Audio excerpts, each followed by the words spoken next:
Problemado ang ilang nagtatanim ng tubo dahil maliit ang kanilang kinikita kasunod ng pagbaba ng mill gate price.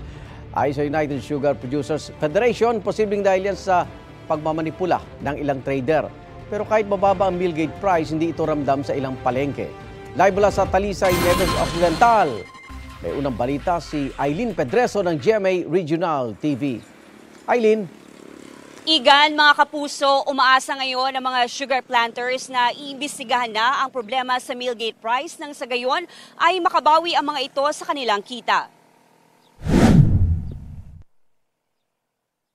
Nakapag-ani ng 20 tonelada na tubo sa kanyang sinasakahang lupa si Emma sa bayan ng Murcia, Negros Occidental. Umabot ang pinagbentahan nito sa halagang 100,000 pesos. Ngunit babawasan pa ito ng pambayad sa truck na pinagkakargahan ng naaning tubo, bayad sa nabiling pataba, pati sahod sa mga manggagawa nito. Kung noon, kulang ang kita, mas lumala pa ngayon. Ito'y matapos bumaba ang mill gate price ng asukal sa pagsimula ng milling season noong Oktubre ng nakaraang taon. Kaya't halos wala na itong tinutubo sa pagtatanim ng tubo. Nang pigado kami iti mahal ang abono, ti ang kalamay barato, hindi ba kami kabalo. Kay ti deliver man lang kami.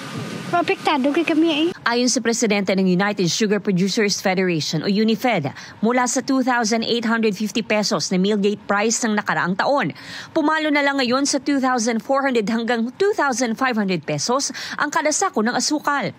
Dahil sa pagbaba ng presyo, pinangangambahan ngayon ang epekto nito sa industriya ng asukal sa probinsya, lalo na sa maliliit na sugarcane planters. Ayon sa UNIFED, posibleng dahilan nito ay ang pagmanipula ng sugar traders ng presyo. Trader manipulation, sila na ihambang, they can buy our sugar cheap pagkatapos ng milling season para silang kalamay, they sell it high.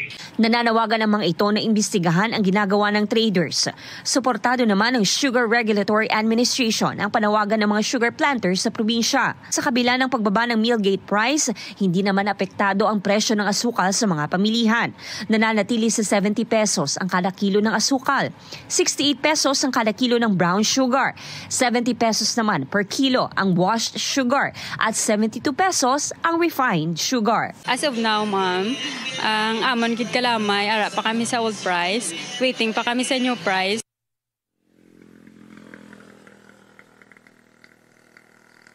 Igan, ayon naman sa ilang nagtitinda ay hinihintay pa nila ang bagong presyo na posibleng ipatupad. Hindi pa ito masiguro kung ito ay bababa o pareho pa rin. Igan? Maraming salamat, Aileen Pedreso ng GMA Regional TV. Igan, mauna ka sa mga balita, mag-subscribe na sa GMA Integrated News sa YouTube para sa iba't ibang ulat sa ating bansa.